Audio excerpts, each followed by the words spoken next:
스토리텔링 성경 사도행전 제22장 바울의 변론. 소제목입니다. 바울이 유대인 군중 앞에서 자신을 변호하다.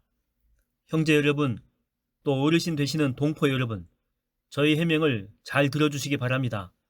바울이 히브리 방언인 아람어로 말하기 시작하자 유대인 군중은 더욱 조용해졌습니다. 유대인 군중은 바울을 민족의 배신자라고 생각했다가 그가 유대인들의 언어인 아람어로 말하자 너무도 뜻밖이라 놀라서 잠잠했던 것입니다. 바울이 말을 잇습니다. 저는 유대 사람입니다. 길리기아 지방에 있는 다소에서 태어나 여기 예루살렘에서 자랐습니다. 저는 일찍이 가말리엘 스승 밑에서 유대 율법과 관습에 대해서 철저하게 교육받았고 오늘 여러분이 보여주신 것과 똑같이 저도 하나님을 열성적으로 믿어왔습니다. 바울은 유대인 군중에게 자신의 이력부터 먼저 언급하고 있습니다. 그 까닭은 정통 유대인으로서 누구보다도 율법에 충실했던 자신이 왜 예수님을 믿게 되었는지를 보다 설득력 있게 간증하기 위해서였습니다. 특히 바울이 당대의 유대인에게 크게 존경받던 율법 선생인 가말리엘의 문화에서 율법 교육을 받았다라고 하는 사실은 바울의 간증에 한층 무게감을 더해 주었습니다. 지난날 저는 예수의 도를 따르는 자들을 핍박하여 죽이기까지 하였고 그 도를 믿는 자들은 남녀노소 가리지 않고 모두 붙잡아 감옥에 가두었습니다. 이런 사실은 대제사장과 공회의원들 모두가 입증할 수 있는 일입니다. 하루는 제가 그들에게 부탁해서 다마스쿠스에 있는 유대인들에게 보내는 공문을 받아가지고 길을 떠났는데 그 까닭은 거기 다마스쿠스에 있는 예수의 도를 따르는 자들을 모조리 붙잡아서 예루살렘으로 연행하여 처벌하고자 했기 때문입니다. 회심 이전의 바울은 그리스도인들을 핍박하는데 앞장선 인물이었습니다. 초대 예루살렘 교회의 신실한 집사여 성령 충만한 인물인 스데반을 돌로 쳐 죽이는 데 앞장섰고 각 사람의 집을 수색하여 그리스도인을 찾아내어 그들을 붙잡은 뒤 투옥시킴으로써 교회를 진멸시키는 데 앞장섰습니다. 회심 이후에 바울은 각처의 교회들에게 보내는 자신의 편지에서 지난날의 자신을 가리켜 교회와 신자들에 대해 비방자, 박해자, 폭행자, 죄인 중에 괴수 등으로 표현하였습니다. 소제목입니다. 바울이 유대인 군중 앞에서 자신의 계종을 설명하다. 동포 여러분, 그날에 저는 예수의 도를 믿는 자들을 체포할 임무를 띠고 다마스쿠스로 향하고 있었습니다. 정오 무렵인데 제가 다마스쿠스에 거의 이르렀을 때였습니다. 갑자기 하늘에서 아주 밝은 큰 빛이 임하여 저와 제 주변을 눈부시게 비추었습니다. 저는 그 눈부신 빛에 휩싸여서 그만 땅에 엎드려지고 말았습니다. 그때 하늘에서 음성이 들려왔습니다. 유대인 군중은 바울이 대체 무슨 말을 하는지 한번 들어보기나 하자는 심산으로 모두가 숨죽인 채 바울의 회신 간증을 주의 깊게 듣고 있었습니다. 하늘에서 제게 들려온 음성은 사울아, 사울아, 내가 어찌하여 나를 박해하느냐 하는 말이었습니다. 그래서 저는 제게 말씀하시는 당신이 누구이십니까? 하고 물었고 그랬더니 나는 네가 박해하는 나사렛 예수니라 하는 대답이 들려왔습니다. 그때 저와 함께 가던 다른 사람들은 환한 빛은 보았지만 제게 말씀하시는 그분의 음성을 듣지 못했습니다. 바울이 다마스쿠스 도상에서 부활의 주님을 만나는 극적인 장면입니다. 여기서 우리는 세 가지 사실을 알 수가 있습니다. 첫째, 예수님은 교회와 신자들에 대한 바울의 핍박을 자신에 대한 핍박으로 간주하고 있습니다. 이는 주님께서 교회와 신자들이 당하고 있는 모든 일에 함께 하신다는 사실을 보여주고 있습니다. 이런 의미에서 예수님은 교회의 머리요, 신자들은 지체가 됩니다. 둘째, 바울이 만난 분은 나사렛 예수입니다. 당시 유대 사회에는 예수라고 하는 이름을 가진 사람들이 많았는데 바울이 다마스쿠스 도상에서 환한 빛 가운데 만난 분은 다른 누구도 아닌 유대인들이 십자가에 못 박아 죽인 갈릴리 나사렛 출신의 그분 예수였습니다. 셋째, 다마스쿠스 도상에서 부활의 예수님을 만나는 극적인 신앙 체험을 겪은 자는 오직 바울 혼자뿐이었습니다. 바울과 함께했던 다른 일행은 아무도 예수님을 만나는 경험에 참여하지 못했습니다. 바울의 간증은 계속해서 이어집니다. 그래서 제가 그분께 묻기를 주여, 그러면 제가 어떻게 해야 합니까? 라고 했더니 주께서 제게 말씀하시기를 일어나 다마스쿠스로 들어가라. 거기에 가면 앞으로 내가 해야 할 일을 일러줄 사람을 만나게 될 것이다 라고 하셨습니다. 그때 저는 그 강렬한 하늘의 빛 때문에 앞을 볼 수 없었기 때문에 저와 함께 가던 사람들이 제 손을 붙들고 다마스쿠스로 들어가야만 했습니다. 바울은 자신에게 집중적으로 강력하게 비친 하늘의 빛 때문에 앞을 볼 수가 없는 상태가 되었습니다. 잠깐 동안 앞을 보지 못한 게 아니고 사흘 동안이나 앞을 보지 못했던 것입니다. 바울은 계속해서 간증을 이어갑니다. 제가 일행의 손에 이끌려 다마스쿠스에 들어가니 과연 아나니아라고 하는 사람이 저를 찾아왔습니다. 그는 신실하게 율법을 지키며 살아가는 경건한 신자로서 다마스쿠스의 모든 유대인들로부터 존경받는 사람이었습니다. 그가 저를 찾아와 제 곁에 서서 말하기를 사울 형제여 눈을 뜨시오 라고 했습니다. 그러자 그 순간에 저는 즉시 앞을 볼 수 있게 되었습니다. 바울이 아나니아라고 하는 신자를 만나 눈을 뜨게 되는 과정입니다. 맨 처음 바울이 겪었던 실제 과정에 비해서 간략하게 언급되었는데 이는 당시의 여건상 시간과 분위기가 무척이나 촉박했기 때문입니다. 때에 바울은 로마 군대의 병영 앞 층계에 서서 로마 총독의 허락을 겨우 받아내 성난 유대인 군중들에게 자신의 회심 과정을 설명하는 중이었습니다. 그때 아나니아라는 사람이 제게 말하기를 우리 조상들의 하나님께서 당신을 택하셨습니다. 당신에게 하나님의 뜻을 알게 하시고 의인을 만나게 하시며 또 그분의 입에서 나오는 모든 말씀을 듣게 하시려고 당신을 택하신 것입니다. 그러므로 이제부터 당신은 당신이 보고 들은 것을 많은 사람들에게 증언하게 될 것입니다. 그러니 이제 주저할 까닭이 어디 있겠습니까? 일어나서 즉시 주님의 이름으로 세례를 받도록 하십시오. 그리고 당신의 죄를 씻도록 하십시오. 라고 하였습니다. 아나니아는 안수를 통해 바울의 눈을 뜨게 해준 뒤에 그에게 복음 전도자의 사명을 일깨워 주었습니다. 바울이 하나님께 선택받은 자라는 것, 그래서 다마스쿠스 도상에서 부활의 예수님을 만나게 해주셨다는 것, 그러므로 이제부터는 예수 그리스도의 증언자로 살아가야 한다는 것을 일깨워 주었습니다. 이 같은 일은 아나니아가 자기 임의대로 말한 게 결코 아닙니다. 바울을 만나기 전에 아나니아는 환상을 통해서 주님께로부터 모든 말씀을 지시받았습니다. 그래서 아나니아는 주님께 지시받은 바 그 말씀을 그대로 바울에게 전해 주었을 뿐입니다. 소제목입니다. 이방인의 사도가 된 바울. 동포 여러분, 다마스쿠스에서 그런 놀라운 경험을 겪은 후에 저는 예루살렘으로 돌아왔고 하루는 성전에 올라가 기도를 드리고 있을 때였습니다. 어느 순간 저는 황홀경에 빠졌는데 그때 저는 주님을 다시 뵙게 되었고 그분께서 제게 말씀하시는 것을 들었습니다. 제게 이르시기를 어서 예루살렘을 떠나라. 내가 나를 증언하더라도 이곳 사람들은 내 증언을 받아들이지 않을 것이다 라고 하셨습니다. 바울은 회심 후에 가장 먼저 예루살렘으로 올라왔는데 유대교의 심장부인 예루살렘에서 복음을 증언하기 위해서였습니다. 그러나 주님은 바울의 그런 인간적인 열망을 꺾으시고 그를 이방인을 위한 사도로 삼으셨습니다. 그래서 바울은 주님의 뜻에 따라 예루살렘과 유대 땅을 떠나 수리아, 소아시아, 마케도니아, 아가야 등에서 이방인 지역을 두루 다니면서 복음을 증거했던 것입니다. 바울의 간증은 이어지는데 유대인 군중은 점차 인내심을 잃고 짜증을 내기 시작했습니다. 하지만 바울은 더욱 힘찬 목소리로 간증합니다. 그때 저는 주님께 아뢰기를 주여, 사람들은 제가 회당에 돌아다니면서 주님을 믿는 사람들을 잡아다가 감옥에 가두고 매질한 것을 잘 알고 있습니다.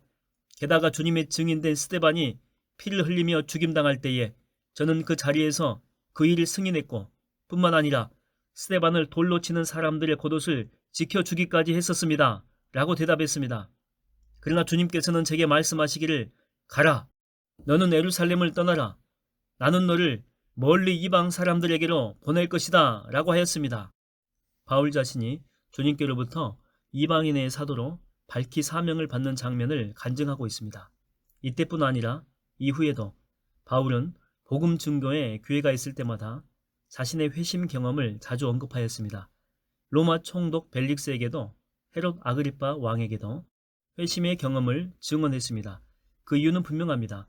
바울에게 있어 다마스쿠스 도상의 회심 사건은 일생일대의 대전환점으로서 그것은 바울의 사도 직분을 인정해 줌으로써 바울이 증언하는 메시지가 참되고 바르다는 진정성의 권위를 부여해 주기 때문입니다. 소제목입니다. 바울이 로마 시민권자임을 밝히다. 뭐라? 하나님이 너를 이방인으로 보내? 할례 없는 이방인에게로? 예로부터 이방인을 개, 돼지 취급하면서 하나님은 오직 유대인들만의 하나님이라고 하는 종교적인 특권의식과 민족적인 선민의식에 빠진 유대인들. 그들은 바울의 간증을 듣고는 화가 치밀어 올라 일제히 소리를 질러댔습니다. 바울의 말은 유대인의 율법을 통하지 않고도 이방인들이 하나님께 직접 나아갈 수 있다는 사실을 뜻했습니다. 유대인들은 그것을 이스라엘의 선민 사상에 대한 부정과 모세 율법에 대한 심각한 도전으로 간주했던 것입니다. 이 몹쓸놈! 저런 자를 그냥 살려두어서는 안 된다!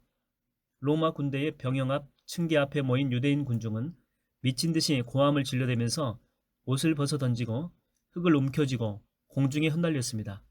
이것은 바울에 대해서 격분을 나타내는 살벌한 행동입니다. 옷을 벗어 던진 것은 이제부터는 무슨 짓이라도 할 준비를 갖췄다는 것을, 티끌을 공중에 흩날린 것은 상대방을 경멸하고 저주한다라고 하는 뜻입니다. 야봐라! 어서 저자를 병영 안으로 데려가라! 유대인 군중이 바울의 말로 인해서 폭동을 일으킬 조짐을 보이자 로마 군대의 천부장은 바울을 병영 안으로 빨리 데리고 들어가라고 부하들에게 명령합니다. 그런데 바울을 채찍으로 신문하여 유대인들이 왜 저렇게 소동을 벌이는지 그 이유를 밝혀내라고 지시합니다. 당시 로마 군사들의 채찍질은 가혹하기로 유명했습니다. 여러 갈래로 갈려있고 그 끝에 날카로운 뼈나 금속 조각이 달려있는 가죽 채찍으로 사람의 등짝을 사정없이 내려치는 행위는 무자비한 형벌이었습니다. 채찍질로 인해서 목숨을 잃는 경우도 있었습니다. 네 이놈! 움직이지 말고 순순히 포박을 받아라! 천부장의 명을 받은 로마 군사들은 채찍질을 가하여 신문하려고 바울을 가죽끈으로 결박했습니다. 그런데 채찍질을 막 하려고 할 때 바울이 곁에 서 있는 백부장에게 급히 말합니다. 보시오, 로마 시민 된 사람을 재판도 하지 않은 채 채찍질부터 가하는 법이 세상에 어디 있단 말이오? 뭐시? 그럼 내가 로마 시민이란 말이야? 그렇소. 바울의 말을 듣고 백부장이 흠칫 놀란 표정을 지었습니다. 그는 수하의 군사들이 채찍질을 하지 못하게 한 뒤에 얼른 천부장에게로 달려가서 이 사실을 보고했습니다. 백부장과 천부장은 로마 군대의 장교들입니다. 천부장님, 저자를 어찌할까요? 저 사람이 로마 시민이라고 합니다.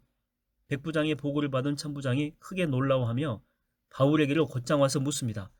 그대가 정말 로마 시민이란 말이요? 그렇습니다. 나는 로마 시민권을 가진 사람입니다. 나도 로마 시민권을 가지고 있지만 그걸 얻느라고 꽤나 많은 돈을 들였어.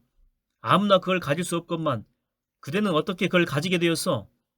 로마 시민권을 취득하는 방법은 세 가지입니다. 첫째는 로마 시민의 가정에서 태어나는 것입니다. 둘째는 로마 정부를 위해서 탁월한 공을 세울 경우입니다.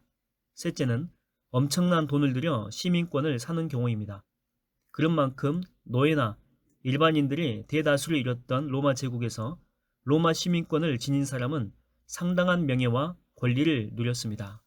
그런데 시간이 지나면서 로마 시민권은 상당한 뇌물에 의해 주어지기도 했고 로마 황제들이 국고를 충당하기 위해서 보다 저렴한 금액에 공개적으로 시민권을 팔기도 했습니다. 하지만 어떤 방식으로든지 상당한 돈을 지불해야만이 로마 시민권을 얻을 수가 있었습니다. 천부장 자신은 많은 돈을 들여 어렵사리 시민권을 샀는데 초라한 행색의 바울에게는 전혀 돈이 많이 있을 것으로 보이지 않았기 때문에 아주 의아해서 질문한 것입니다. 천부장이 난감한 표정을 지으며 묻자 바울이 당당하게 대답합니다. 천부장님, 저는 태어날 때부터 로마 시민권을 가졌습니다. 뭐시? 태어날 때부터? 그게 정말이요? 로마 시민권은 자녀에게로 계승되었습니다. 따라서 바울의 말은 바울의 부친이 로마 시민권자라는 이야기입니다. 그렇다면 바울의 가문이 언제, 어떻게 로마 시민권을 소유하게 되었을까요? 이에 대해서는 성경에 알려진 바가 없으므로 확실하게 말할 수는 없습니다. 다만 그 가능한 방법을 몇 가지로 추측해 볼 수 있을 뿐입니다. 첫째, 주전 171년경에 길리기아 지방의 다소가 헬라시로 편입될 때 그 도시의 몇몇 유력한 인물들에게 로마 시민권이 주었는데 바울의 선조가 그 인물들 중에 포함되었을 가능성이 있습니다.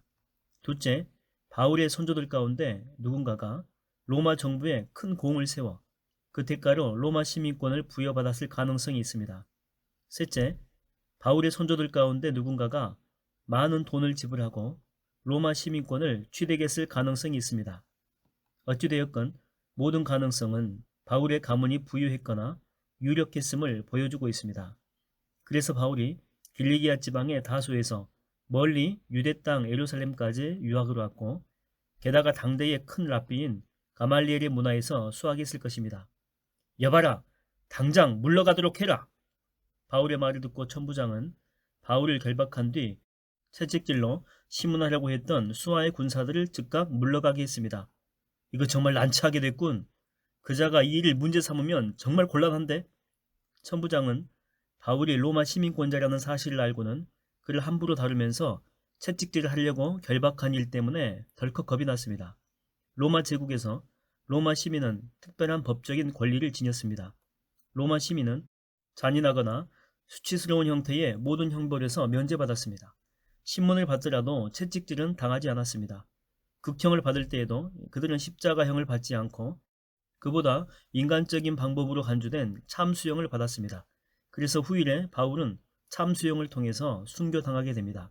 무엇보다 로마 시민은 본인이 원하면 지방의 분봉왕이나 총독의 재판을 거부하고 로마 황제에게 직접 상소할 수도 있었습니다. 나중에 바울은 로마에 가려고 일부러 이 방법을 선택하게 됩니다. 이런 상황인지라 예루살렘의 천부장은 로마 시민권자인 바울을 죄도 정함 없이 결박하고 채찍질을 하려 함으로써 로마법을 위반한 것입니다. 물론 모르고 한 일이지만 로마 시민권자인 바울이 그 일을 문제 삼을까봐 천부장은 속으로 크게 두려워했던 것입니다. 그렇다면 그자가 가이사에게 상소하기 전에 내가 직접 이번 사건을 맡아서 처리해야 되겠어. 바울이 이 일을 더 크게 벌이기 전에 천부장은 자기 선에서 이번 사건을 마무리 지어야 되겠다라고 마음먹었습니다. 그래서 천부장은 다음날에 바울이 왜 유대인들에게 고발을 당했는지 그 이유를 직접 알아보려고 했습니다. 그는 바울을 묶었던 사슬을 풀어주게 한 뒤에 유대인 제사장들과 온 공회 의원들을 모이게 했습니다. 그런 다음 천부장은 병영에서 바울을 데리고 나가 그들 앞에 세웠습니다. 바울이 공회에 모인 유대의 종교 지도자들 앞에 섰을 때 바울은 그들에게서 사리와 증오심으로 무장된 무시무시한 표정들을 보았습니다. 바울은 문득 지난 날을 떠오르며 몸소리를 쳤습니다. 자신의 표정도 그러했으리라고 생각했기 때문입니다. 온몸에 식은땀이 흘러내렸습니다. 바울은 속으로 기도하며 마음을 가다듬었습니다.